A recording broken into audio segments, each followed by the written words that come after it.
Good morning everyone, my self Aqib Siddiqui और आज हम लोग पढ़ेंगे क्लास 11 के मैथमेटिक्स का चैप्टर जिसका नाम है कॉम्प्लेक्स नंबर्स। तो स्टूडेंट्स पेन और कॉपी उठा लीजिए और हम लोग स्टार्ट करते हैं कॉम्प्लेक्स नंबर्स। तो स्टूडेंट्स देखिए, मैथमेटिक्स की दुनिया में, खास करके इक्वेशंस की दुनिया में सब कुछ ठीक चल रहा था तब तक जब तक आपके क्वाड्रेटिक इक्वेशन में एक स्पेशल तरह की इक्वेशन नहीं आ गई। वो इक्वेशन कौन सी थी ये देखते हैं। इक्वेशन थी एक्स स्क्वायर प्लस 1 बराबर 0।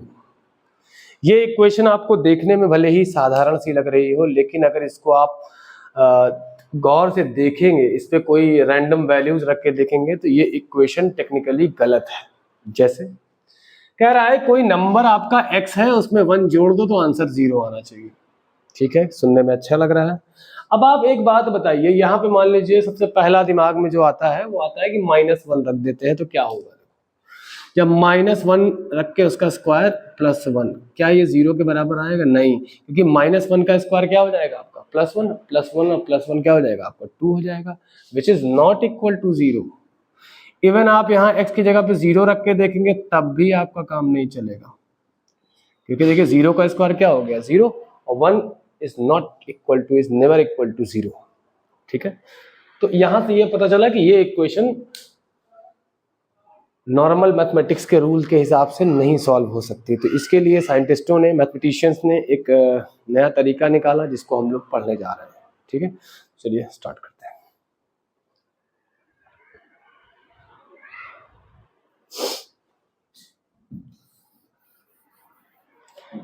एक बात याद रखिएगा, इस चैप्टर में सिर्फ और सिर्फ एक जगह पे अजम्पशन है, बाकी मैथमेटिक्स के सारे बेसिक रूल यहाँ पे अप्लाई होते हैं। ठीक है, ये इक्वेशन जो हम लोग इसको आगे सॉल्व करेंगे उसको देखते हैं।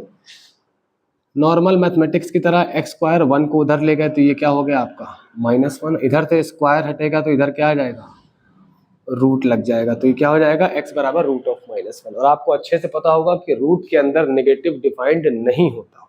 ठीक है, चलिए यहाँ पे एक एजम्पशन करते हैं और हम लोग कहते हैं कि हमने i बराबर मान लिया रूट ऑफ -1। i एक ग्रीक वर्ड है जिसको हम लोग ग्रीक में कहते हैं आयोटा।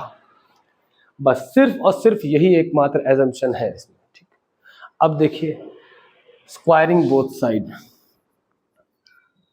स्क्वायरिंग बोथ साइड्स, तो इधर हो जाएगा आई स्क्वायर और इधर हो जाएगा रूट -1 का होल स्क्वायर, इधर आ जाएगा आई स्क्वायर बराबर -1। याद रखिएगा ये नियम जो आपका निकल के आ रहा है सामने, ये आपके लिए सब कुछ है इस पूरे चैप्टर में। आई स्क्वायर बराबर -1 आपको याद रखना है, इसी से जितने भी रिजल्ट ड्राइव होंगे सब इसी से होंगे। ठीक, जैसे मैं कहूँ कि आई क्यूब निकालना हो तो क्या करेंगे, आप लिख लो आई स्क्वायर इंटू आई स्क्वायर की जगह क्या लिखेंगे आप -1, मतलब -1 इंटू आई, और सिंपल मैथमेटिक्स जैसे अलजेब्रा होता है, ये -i आ गया।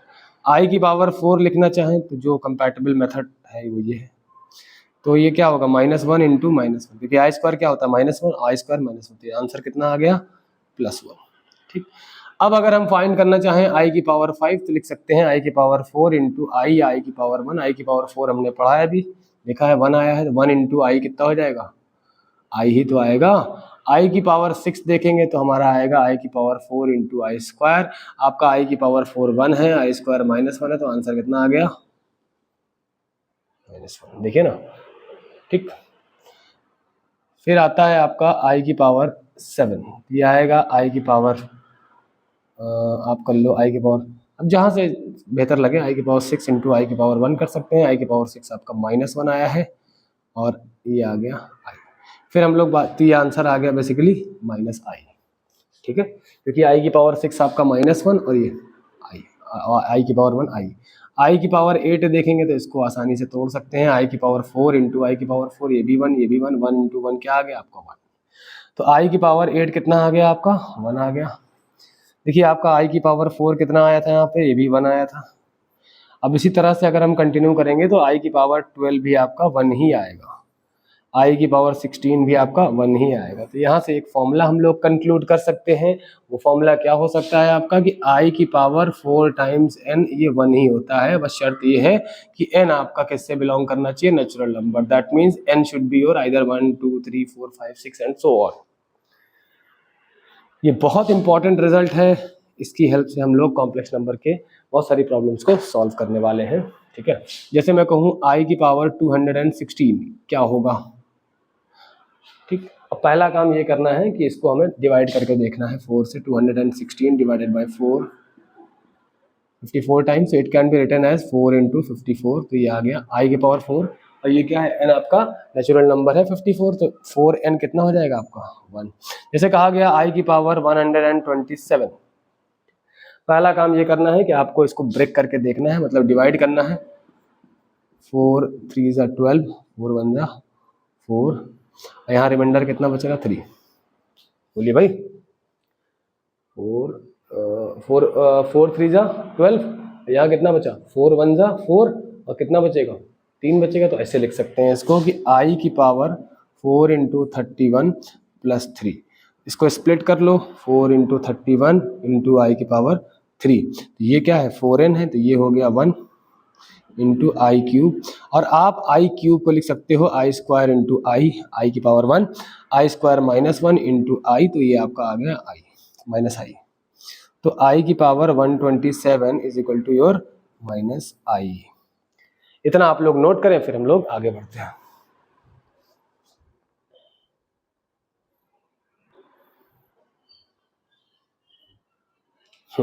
अब एक छोटी सी और पहली प्रॉपर्टी है कि 1/i अगर कहीं पे लिखा है तो वो माइनस आई के बराबर होता है। क्यों होता है, इसका प्रूफ ले सकते हैं। क्या हो सकता है आपका प्रूफ, 1/i है, आई से ऊपर मल्टीप्लाई करिए और आई से नीचे, तो ऊपर क्या हो गया 1 इंटू आई क्या है आपका आई इंटू आई क्या है आई स्क्वायर, तो ये आएगा i upon i square is your -1, तो ये बेसिकली क्या हो जाएगा माइनस आई। माइनस साइन से ऊपर माइनस साइन से नीचे मल्टीप्लाई करोगे तो नीचे प्लस ऊपर। और वैसे भी कॉमन सेंस में क्या है कि नेगेटिव साइन ऊपर आ जाता है। ठीक, क्यों आ जाता है ये आपको पता हो। ओके, अगर देखना चाहें तो ये भी देख सकते हैं, कोई दिक्कत नहीं है। -1 से मल्टीप्लाई -1 से डिवाइड, तो माइनस इंटू माइनस क्या हो गया प्लस, और -1 इंटू आई, तो यहाँ से ये चीज़ कंफर्म हो गई। ये प्रॉपर्टी हम लोग बीच बीच में यूज़ करेंगे, इसलिए हमने इसका प्रूफ आप लोगों को बता दिया है। ठीक है, अब देखिए हमने कोऑर्डिनेट सिस्टम में इसको कन्वर्ट किया है मैथमेटिक्स में। जैसे मान लीजिए ये आपका एक्स एक्सिस है, इसको रियल एक्सिस का नाम दिया है। ठीक, और ये आपका वाई एक्सिस है, इसको इमेजिनरी एक्सिस का नाम दिया है। ठीक है, चलिए जैसे मान लीजिए हमारे पास कोई यहाँ पे पी पॉइंट है जिसके कोऑर्डिनेट्स क्या है एक्स कॉमा वाई। मतलब क्या हुआ कि एक्स एक्सिस में एक्स दूरी चले, ये ओरिजिन है, और वाई एक्सिस में वाई ऊंचाई चले, है ना, तभी तो यहाँ तक पहुँचेंगे। तो इसी को हम लोग इस तरह लिखते हैं, z बराबर एक्स प्लस आई वाई। ठीक, z अपना कोई कॉम्प्लेक्स नंबर है, उसके दो पार्ट हैं, एक रियल पार्ट एक इमेजिनरी पार्ट। तो y एक्सिस को हम लोगों ने क्या कर दिया है इमेजिनरी एक्सिस कर दिया है। ये आपका एंगल हो जाएगा थीटा, और ये डिस्टेंस हो जाएगी आपकी मैग्नीट्यूड ऑफ z, या इसको OP कहते हैं। और ये ऑब्वियसली कितनी होगी आप समझ सकते हैं पाइथागोरस थ्योरम से कि root of x square plus y square. यहाँ से tan थीटा भी आसानी से निकाला जा सकता है y बाई एक्स, और थीटा बराबर क्या हो जाएगा आपका tan inverse y by x. ठीक, अब देखिए सर ने क्या बता दिया। बेसिकली हमने कॉम्प्लेक्स नंबर को इस तरह से रिप्रेजेंट किया है, z बराबर x प्लस आई टाइम्स वाई। x को कहते हैं रियल पार्ट, इसको बोलते हैं इमेजिनरी पार्ट, इसको बोलते हैं इमेजिनरी पार्ट।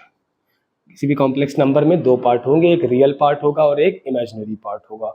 अब समझिए मॉड्यूलस क्या होगा z का, तो रूट के अंदर क्या होगा आपका x square plus y square. ये चीज़ हमने यहाँ पे दिखाई है। मॉडुलस मतलब ओ से लेके डायरेक्टली पी पॉइंट तक की दूरी, मतलब ओरिजिन से लेके उस पॉइंट तक की दूरी। तो इसको ये भी लिख सकते हो कि मैग्नीट्यूड या modulus of z is equal to real part का स्क्वायर प्लस इमेजिनरी पार्ट का कोएफिशिएंट, मतलब इमेजिनरी का स्क्वायर। क्लियर है। फिर आता है कॉन्जुगेट ऑफ z, ये होता है z बार। मतलब अगर z आपका x प्लस आई वाई है तो इसका कॉन्जुगेट क्या होगा x माइनस आई वाई हो जाएगा। इसमें क्या कर रहे हैं इमेजिनरी पार्ट का साइन चेंज कर देते हैं।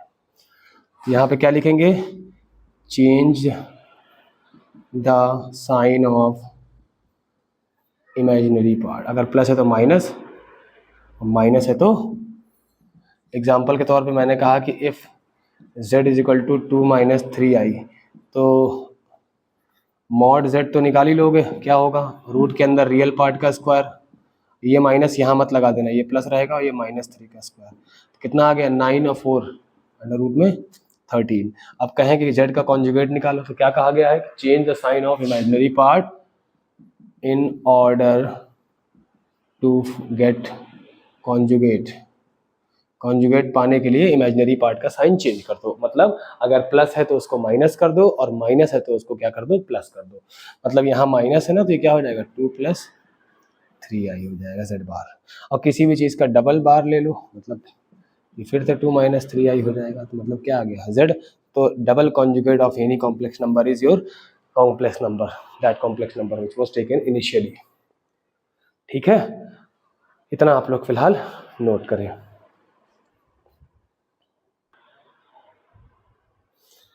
अब हम लोग कुछ बेसिक चीज़ें करेंगे, जैसे मान लीजिए आपको दिया हुआ है कि इफ़ a + ib बराबर है x + iy, इस तरह के जितने भी केसेस हैं इसमें हम लोग करेंगे equating real and imaginary parts.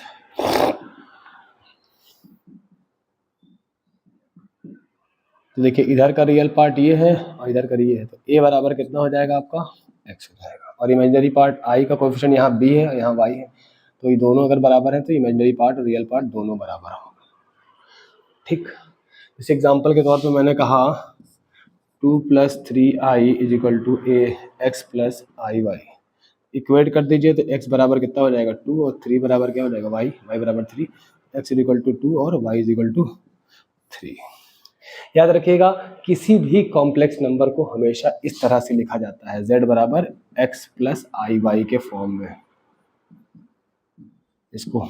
ठीक है, जैसे मैं कहूँ सॉल्व मान लो दिया है 1/1 - i। ठीक, अब इसको हमें किस तरह से लिखना है, न्यूमरेटर में लाना है। तो इसको करने का बेसिक तरीका ये है कि डिनोमिनेटर में जो भी चीज़ है उसका कॉन्जुगेट क्या होगा। कॉन्जुगेट क्या होता है, इमेजिनरी पार्ट का सिर्फ साइन चेंज कर दो, मतलब और उससे मल्टीप्लाई 1 + i और 1 + i, दोनों सेम चीज़ से मल्टीप्लाई और सेम चीज़ से डिवाइड कर दिया, क्योंकि इसका कॉन्जुगेट क्या बनेगा 1 + i, उसी से मल्टीप्लाई उसी से डिवाइड मल्टीप्लाई दोनों इसलिए करते हैं कि सिस्टम पूरा हमारा बैलेंस रहे। अब ये 1 से मल्टीप्लाई होगा तो कोई फर्क नहीं पड़ेगा, क्या आएगा, एक काम करते हैं नेक्स्ट स्टेप में करते हैं ताकि क्वेश्चन हमें क्लियर रहे ना क्या था, 1 + i / 1 + i। ठीक है, देखिए अब क्या होगा कि ऊपर तो 1 से मल्टीप्लाई होने पे 1 + i ही आएगा, और नीचे देखिए एक ब्रैकेट में a + b एक ब्रैकेट में a - b, तो क्या आएगा a² - b²। तो नेक्स्ट स्टेप में क्या होगा कि 1 + i / 1² क्या हो गया 1, यहाँ माइनस लगा है, और i² क्या होता है -1, तो ये 1 + i / 1 + 1 क्या हो जाएगा 2, माइनस इंटू माइनस प्लस हो गया ना। अब इसको ब्रेक कर दो, रियल पार्ट अलग कर दो और इमेजिनरी पार्ट अलग कर दो, ये क्या है रियल और ये इमेजिनरी। ठीक, फाइंड इट्स मॉड या मॉड्यूलस मैग्नीट्यूड। मान लो ये z है, लेट z के बराबर, तो मॉड ऑफ z क्या होता है भाई, रूट के अंदर रियल पार्ट के कोएफिशिएंट का स्क्वायर प्लस इमेजिनरी पार्ट के कोएफिशिएंट का स्क्वायर, तो क्या आएगा 1/4 + 1/4, ये आएगा 2/4, 1/2, तो ये आएगा 1/√2। और इसी कॉम्प्लेक्स नंबर का अगर कॉन्जुगेट निकालना है तो हम लोग क्या करेंगे, इमेजिनरी पार्ट के साइन को चेंज कर देंगे, दैट मीन्स 1/2 - 1/2 टाइम्स i। ठीक है, तो स्टूडेंट्स उम्मीद करते हैं कि कॉम्प्लेक्स नंबर का ये लेक्चर नंबर 1 आप लोगों को समझ में आया होगा। मिलते हैं नेक्स्ट लेक्चर में, थैंक यू सो मच।